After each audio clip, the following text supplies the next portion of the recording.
இங்கே திருப்பூரில் வந்து இறங்கி அந்த பழைய டாக்ஸியில் அந்த ஃப்ரண்ட் சீட்டில் யார் உட்கார்றதுன்னு ஒரு பெரிய போட்டி நடக்கும் எனக்கும் அண்ணாவுக்கும். அந்த புக்கை படிக்கிறப்போ அதில் இருக்கிற எல்லா மனிதர்களும் கண்ணால் பார்க்க முடியுது. அது நம்ம சமுதாயத்துக்கு ரொம்ப முக்கியம் நினைக்கிறேன். அப்படி எல்லார் மேலேயும் பேரன்பு இருக்கிற பிரேம் இந்த படத்தை எங்ககிட்ட கொண்டு வந்து கொடுத்ததுக்கு உங்களுக்கு நான் முதல்ல நன்றி சொல்லணும். வணக்கம், எப்படி இருக்கீங்க எல்லாரும்? எனர்ஜி குறையாமல் இவ்வளோ நேரம் அப்படியே உட்கார்ந்துருக்கிற கண்மணிகள் எல்லாருக்கும் ஐ லவ் யூ. ரொம்ப ரொம்ப ரொம்ப நன்றி. கோயம்புத்தூர் வந்து நமக்கு ரொம்ப ரொம்ப பிடிச்ச ஊர். பிறந்து வளர்ந்ததெல்லாம் மெட்ராஸ் தான். ஆனால் சம்மர் ஹாலிடேனா வர்றது இங்கே அப்ச்சியூருக்கு தான். எப்போ ஹாலிடே வரும், எப்போ அந்த ப்ளூ மவுண்டன் எக்ஸ்பிரஸ்லேயோ நீலகிரி எக்ஸ்பிரஸில் கிளம்பி இங்கே திருப்பூரில் வந்து இறங்கி அந்த பழைய டாக்ஸியில் அந்த ஃப்ரண்ட் சீட்டில் யார் உட்கார்றதுன்னு ஒரு பெரிய போட்டி நடக்கும் எனக்கும் அண்ணாவுக்கும். பயங்கர சண்டை ஆயிரும். கடைசியில் 2 பேருமே மேலே உட்காருங்கன்றவாங்க. அப்படியே ஊருக்கு போயிட்டு இருப்போம். பின்னாடி தங்கச்சி அம்மாவும் தூங்கிடுவாங்க. அப்பா எப்படியும் வரமாட்டார். நாங்கள் 5-4 பேர் தான் போவோம்.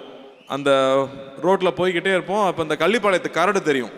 அந்த மலை தெரிஞ்சால் ஊர் வந்துருச்சுன்னு அர்த்தம், புளியம்பட்டி வந்துருச்சுன்னு அர்த்தம். அங்கே வந்ததும் அப்படியே ஊருக்குள்ளே போயிட்டே இருப்போம். போனால் கவுண்டம்பாளையம்னு எங்கள் ஊர் பேர் தெரியும். அந்த ஊர் பேர் தெரியும் போது ஒரு சந்தோஷம் வரும். அந்த சந்தோஷத்துக்கு இணையாக எதுவுமே கிடையாது. எங்கள் அப்ச்சி ஊருக்கு போகிறது ஒரு சொர்க்கம். மெட்ராஸ்குள்ளே தெருவிலேயே விளையாடிட்டு இருந்து இங்கே போனால் அடிவானத்தை பார்க்குறது. போனால் வந்து சித்தி பசங்க பெரியப்பா பசங்க எல்லாம் தூங்கிட்டு இருப்பாங்க. ஒரு 8 பேர் இருப்போம் மொத்தமாக. மேலே போய் விழுந்து எல்லாரையும் எழுப்புறது, எல்லாம் எந்திரிங்க வெளியில் போகலான்னு சொல்லி. அந்த காலையில் போய் அவங்கள எழுப்பி தோட்டத்துக்கு போய் அங்கே இருக்கிற புளியங்காய் அடித்து சாப்பிட்டு, பொற்காலம்னா நாங்கள் லீவில் ஊருக்கு வர்ற டைம் தான் வந்து பொற்காலம். அப்படி எல்லா நினைவுகளும், அற்புதமான நினைவுகள் நடந்தது எல்லாமே இங்கே ஊருக்கு வரும்போது தான். எங்கள் பெரியம்மா தான் 8 பேருக்கும் சலிக்காமல் சமைச்சு போடுவாங்க. கூட ஆத்தா விறகடுப்பில் தான் சமைக்கணும். போதுமான்னு கேட்கவே மாட்டாங்க. எங்கள் பெரியம்மா வந்து சுத்தமாக குளித்து வேர்வை இல்லாமல் நான் பார்த்ததே கிடையாது. எங்கள் ஆத்தா வந்து சுத்தமாக புது துணி போட்டு நான் பார்த்ததே இல்லை. சமைப்பாங்க, குளிச்சுட்டு வருவாங்க, திரும்ப சமைப்பாங்க. அந்த அன்பு அப்படி இல்லாட்டி ஒவ்வொரு லீவுக்கும் நாங்கள் வர முடியாது. அந்த மாதிரி பெரியம்மாக்கும் அத்தைக்கும் பெரியப்பாவுக்கும் அப்பச்சிக்கும் அவங்களுக்காக தான் அந்த மெய்யழகன். இப்போ அந்த மாதிரி ஒரு படம் எடுக்கிறப்போ அதை இங்கே ஃபங்க்ஷன் பண்ணாமல் வேறு எங்கே ஃபங்க்ஷன் பண்ணுறது? அது இங்கே பண்ணாதான் அதுக்கு மரியாதை. எங்களுக்கு ஹீரோ எங்கள் மாமா தான். இங்கே தான் இருக்காருன்னு நினைக்கிறேன் மாம்ஸு. ஃபஸ்ட்டு சைக்கிள் ஓட்ட சொல்லி கொடுத்தது, கிணத்துல குதிக்கலாம் நீங்கள்லாம் ஆம்பளையே இல்லைன்னு சொல்லி உசுப்பேற்றி விட்டு மேலேருந்து 20 அடியிலேருந்து குதிக்க வைக்கிறது. இங்கே இதெல்லாம் பண்ணதுக்கப்புறம் மெட்ராஸுக்கு போனால் நம்ம பெரிய ஹீரோ. ஏன்னா அங்கே யாருக்கும் இதெல்லாம் வராது. அப்படி இங்கே அத்தனை விஷயம் பண்ணுறது, இந்த லைஃப் ப்ரிப்பேர் பண்ண விஷயம் இருக்கு இல்லையா, அதுதான் இன்னைக்கு வரைக்கும் எனக்கு ஸ்ட்ரென்த்தாக இருக்குது. ஸோ சம்மர் கிளாஸுக்கெல்லாம் வந்து ஸ்பெஷல் கிளாஸுக்கு போகிறத விட ஊரில் வந்து அத்தை வீட்டுக்கும் அப்ச்சி வீட்டுக்கும் தாத்தா வீட்டுக்கும் போகிறது தான் மிக மிக முக்கியம்னு நினைக்கிறேன். இந்த படம் மறுபடியும் அதே தான் சொல்லுது. இந்த படத்தில் நான் உள்ளே வந்தது ஒரு புக்காக இருக்குது, நீங்கள் படிங்க அப்படின்னு சொன்னார். நான் படித்தேன். எனக்கு என்ன சொல்கிறதுன்னு தெரில. ஒரு 5 இடத்துலையாவது அழுதுருப்பேன். அந்த புக்கை படிக்கிறப்போ அதில் இருக்கிற எல்லா மனிதர்களும் கண்ணால் பார்க்க முடியுது. அப்படி ஒரு எழுத்து எப்படி எழுதினாருன்னு எனக்கு புரியவே இல்லை. தொடர்ந்து ஆக்ஷன் படமாக பண்ணிகிட்டு இருக்கேன். ஆனால் இந்த மாதிரி அற்புதமான படம் எப்பாவது தான் வரும், மிஸ் பண்ணிடக்கூடாதுன்னு தோணுச்சு.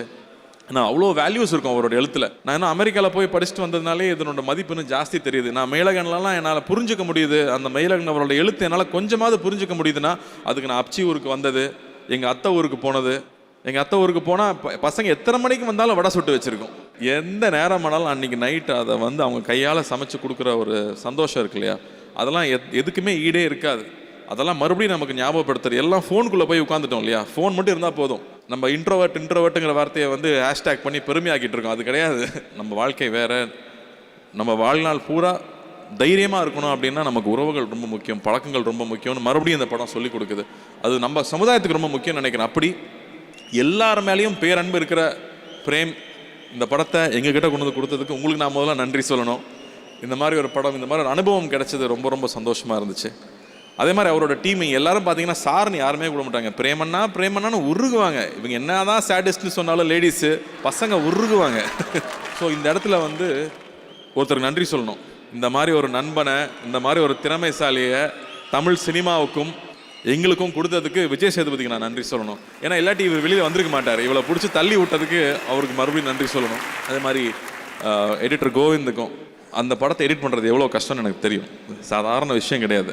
ஏன்னா இந்த படத்தில் ஃபைட்டு வேணுமா ஃபைட்டு கிடையாது, சாங்கு வேணுமா சாங் கிடையாது, லவ் வேணுமா லவ் கிடையாது. ஆனால் படம் நல்லா இருக்கும். கோவிந்த் என்னையா நீ சாவடிக்கிறியா இங்கே இருக்கிற எல்லாரையும், லவ் பண்ணலைன்னா விடுறதே கிடையாது இல்லை. அதாவது கோவிந்தை மறக்கவே முடியாது. ஏன்னா நான் கேரவேன்லையோ இல்லை எங்கே போனாலும் என் டிரைவர் அவன் ஒய்ஃபுக்கு வச்சிருக்கிற சாங்கு காதலே காதலே தான். எல்லாருக்கும் தனக்கு லவ் சாங்குன்னா அது அந்த மியூசிக் தான் வச்சுருக்கானுங்க. அப்படி நீங்கள் வந்து ஒரு கல்ட்டாக ஒரு பெரிய ஜென்ரேஷனுக்கு அவங்களுடைய காதலை இன்னும் அழகுபடுத்திக்கிறதுக்கு ஒரு பியூட்டிஃபுல்லான ஒரு தீமை கொடுத்துட்டீங்க. அது அப்படியே போய்கிட்டே இருக்கு. இன்னும் இந்த படம் இந்த அழகாக வரணும் அப்படின்னா அது 2Dயில் கொடுத்தா தான் சரியாக வரும்னு எனக்கு ஒரு நம்பிக்கை இருந்துச்சு. ஏன்னா இதை கமர்ஷியலாக யோசிக்கக்கூடாது. இது பெரிய கமர்ஷியல் படம் தான், ஆனால் எல்லாருக்கும் இது புரியுமான்னு தெரியாது. அப்போ சிங்கத்துக்கிட்ட கொடுத்துட்டா பிரச்சனை வராது. ராஜா இருக்கார், ராஜா அண்ணன் இருக்கார், கார்த்தியன் இருக்கார், அவங்க டீம் இருக்குது. அவங்க இந்த பிரச்சனையே வராமல் பார்த்துக்குவாங்க. இந்த படம் எப்படி வரணுமோ அந்த முழுமையோ அது வந்து சேரணும். அதுக்கு எவ்வளோ டைம் கொடுத்து அவ்வளோ சப்போர்ட் பண்ணி இது மாதிரி ரொம்ப ரேரான ஃபில்ம் இது, அது சரியாக வரணும் அப்படிங்கிறதுக்கு அவ்வளோ மெனக்கெட்டு அவ்வளோ சப்போர்ட் பண்ணியிருக்காங்க. ஸோ அந்த டீமுக்கு எல்லாருக்கும் எனக்கு வந்து ஒரு பெரிய நன்றி சொல்லணும். எனக்கு இந்த படத்தில் புது அனுபவம் அப்படின்னு சொல்லணும்னா அந்த ஜல்லிக்கட்டு போர்ஷன் போனது. நம்ம வந்து டிவியில் ஜல்லிக்கட்டு அப்படின்லாம் பார்த்துருவோம், ஆனால் அந்த உணர்வை வந்து உள்ளே நின்னா மட்டும்தான் புரிஞ்சுக்க முடியும். அங்கே மனுஷன் வேற மாடு வேற இல்லை, அவன் அண்ணன் தம்பி மாதிரி அவங்க நிற்கிறதும் அதை கட்டி அணைக்கிறதும் அது கூட போட்டி போடுறதும் அது ரசிக்கிறதும்.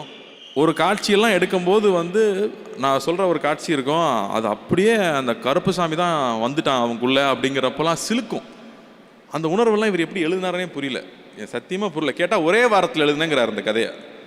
ஒரே வாரத்தில் எழுதிட்டார் அந்த கதையை. யாராவது நம்ப முடியுமா? அது என்ன சொல்கிறதுன்னு தெரியல. ஓகே, ஆனால் ஒரே வாரத்தில் எழுதிட்டார். அப்படி வந்து நுணுக்கமான அழகான உணர்வுகளாக வந்து படம் ஃபுல்லாக இருக்குது. ஒரு ஹஸ்பண்ட் ஒய்ஃப்குள்ளே இருக்கிற ரிலேஷன்ஷிப்பு, ஒரு ஹஸ்பண்ட் ஒரு ஒய்ஃபுக்கு மேலே வைக்கிற ஒரு அன்பு. ஸ்ரீதிவ்யா வந்து காஷ்மீரில் பண்ணோம், அதுக்கப்புறம் இப்போ தான் பண்ணுறோம். இன்னமும் அந்த ஊதா கலர் ரிப்பன் உனக்கு யாரு அப்படின்னு அவங்க கண்ணில் வந்துட்டு தான் போகிறாங்க. ரொம்ப அழகான ஒரு கேரக்டரு. அதை அவ்வளோ புரிஞ்சுக்கிட்டு நம்ம வீட்டு பொண்ணு எப்படி இருக்கும், வீட்டுக்கு யாராவது வந்தால் எப்படி கவனிக்கும், அதை வந்து சொல்லிக் கொடுக்கவே தேவையில்லை, அவங்க அப்படியே பண்ணிவிடுவாங்க. அதுக்கப்புறம் இன்னொருத்தரை பற்றி பேசணும். இந்த பொன்னியின் செல்வன் புக் எழுதுனதுக்கப்புறமா எல்லாருமே வந்து அருள்மொழிவர்மன் வந்தியத்தேவன் பேர் வைப்பாங்க. அதுக்கப்புறம் ரோஜான்னு ஒரு படம் வந்துச்சுங்க. அதுக்கப்புறம் ஆம்பளை பையன் பிறந்துட்டான்னு வைங்களேன், அவனுக்கு அரவிந்துன்னு பேர் வச்சிடுறது. அவன் கருப்பா சிவப்பாலாம் இல்லை, அவன் வளர்ந்து அரவிந்த் சாமி மாதிரி அழகாயிர மாட்டானான்னு ஒரு அர்த்தம்.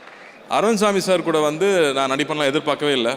ஆனால் அரவிந்த் சாமி சார் கூட உட்காந்து பேசுறது வந்து நம்ம பேச மாட்டோம், அவர் பேசுவார், நம்ம கேட்போம் அவர் பேசுவார். ஆனால் அவ்வளோ புக்ஸ் படித்து அவ்வளோ நாலேஜ் இருக்கும். அதை அவர் ஷேர் பண்ணுறது, அரவிந்த் சார் கூட டெய்லி ட்ராவல் ஆகிறது. இந்த போட்டி போட்டு நடித்தாங்கன்னு சொல்கிறீங்களா, அந்த போட்டியெல்லாம் இல்லை, அது வந்து ஒரு சுகம். அப்படி வந்து நமக்கு ஒரு பெரிய அண்ணன் இருக்கார், இல்லை வீட்டில் ஒரு மாமா இருக்கார், ஒரு ஒரு ஒரு பெரியமா பையன் இருக்காங்கன்னா நம்ம எப்படி உட்காந்து எதை வேணால் பேசலாம், என்ன வேணால் கலந்துக்கலான் இருக்கும் இல்லையா. அப்படி ஒரு உறவு தான் அது. எப்படி லோகேஷனை நைட்டு ஃபுல்லாக வச்சு கொண்டானோ அதே மாதிரி மறுபடியும் நைட்டு ஃபுல்லாக வச்சு கொள்வது பிரேம். என்ன அங்கே ஃபுல்லாக மண்ணில் போட்டு புரட்டி எடுப்பாங்க, இவர் கொஞ்சம் பானையில் பியர்லாம் ஊற்றி கொடுத்து சந்தோஷமாக பார்த்துக்கிட்டாரு. அஃப்கோர்ஸ் நான் பேர் அடிக்க மாட்டேன், பட் எனக்கு வேறு வரும். பட் அது வேற ஒரு லைஃப் அவர் காமிச்சு கொடுத்தாரு. அது ஒரு சுகமாக இருந்துச்சு அந்த ட்ராவல் ஃபுல்லாக. இந்த படத்தில் இன்னொரு சுவாரஸ்யமான விஷயம் அந்த காஸ்டியூமு. நமக்கு எப்பவுமே இந்த 1001 படம் ஃபுல்லாக ஒரே காஸ்டியூம் தான் மாட்டோம். அப்படி வரும்போது கைதி எடுத்துக்கிட்டிங்கன்னா படம் ஃபுல்லாக ஒரே காஸ்டியூம், பொன்னியின் செல்வன் எடுத்துக்கிட்டிங்கன்னா படம் ஃபுல்லாக ஒரே காஸ்டியூம், 1001 எடுத்துக்கிட்டிங்கன்னா படம் ஃபுல்லாக ஒரே காஸ்டியூம். அப்படி வந்து நிறைய முக்கியமான படங்களில் படம் ஃபுல்லாக ஒரே காஸ்டியூம் வரும். அப்படி இந்த படத்துலையும் ஒரு பச்சை பனின்னு ஒன்று கொடுத்தாங்க. அந்த இருக்கு பாருங்க, அந்த பச்சை பனினை கலட்டவே விடலை, அதில் பொத்தல் விழுந்தாலும் அதே பச்சை பனியன் தான். அப்படி சுபஸ்ரீக்கு நன்றி, என்னை ஒரு மண்ணின் மைதனாக மாற்றியதற்கு உங்களுக்கு 1000 பொற்காசுகள். அப்படி இந்த டீமில் இவங்க எல்லாருக்குமே சேர்ந்து ஒர்க் பண்ணது அப்படி ஒரு சந்தோஷம் இந்த படம் பண்ணது.